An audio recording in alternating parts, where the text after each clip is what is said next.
In the season of my doing the CBS analyst program, you know, in the booth, talking, just like any of the other ones, I can do what they do. Man, God looks at me, he said, Manny, what did you eat? What did you have for lunch?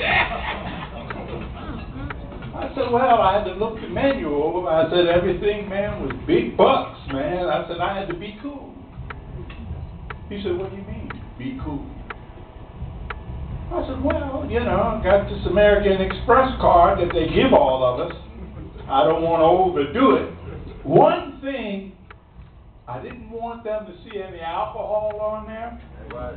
I didn't want them to see me sitting down eating big steaks and things like that on the credit card, because they kicked me right out. I'm just one of the few that they ever had doing the color for CBS.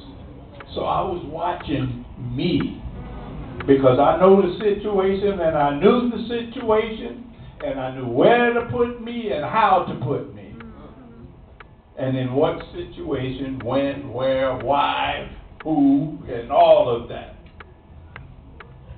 Guy comes and tells me, Lenny, what are you talking about, man? He says,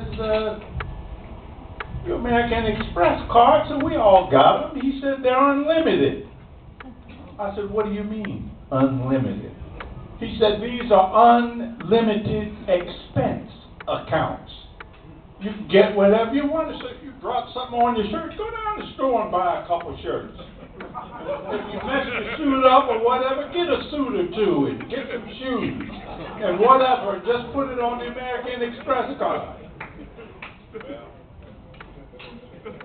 We were halfway into the season by that time.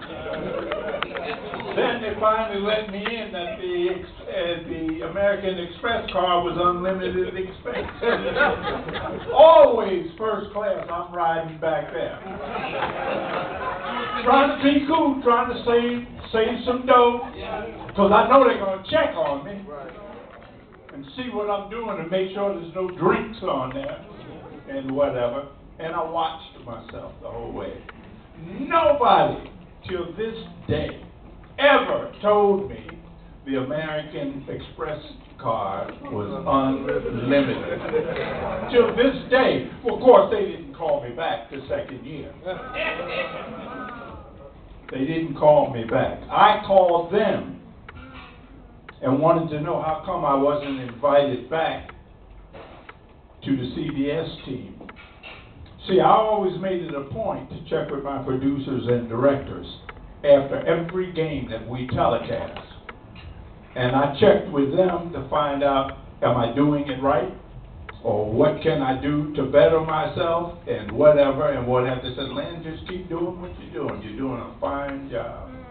He says, and you'll get better and everything will move along. We had these monitors in front of us that was telling the story. And all we had to do was just repeat what we were seeing on these monitors right there in the front. So it wasn't that difficult. I learned that like that. So anyways, I go up to New York to see the heads of CBS, want to know why they never called me back for the production meeting. Nobody till this day ever saw me. Nobody till this day ever called me. Nothing. Zero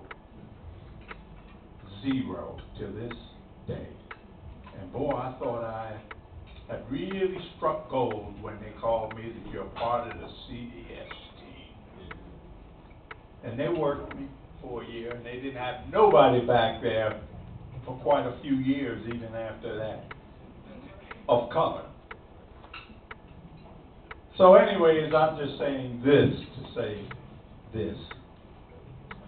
The old boy out there, he learned an awful lot.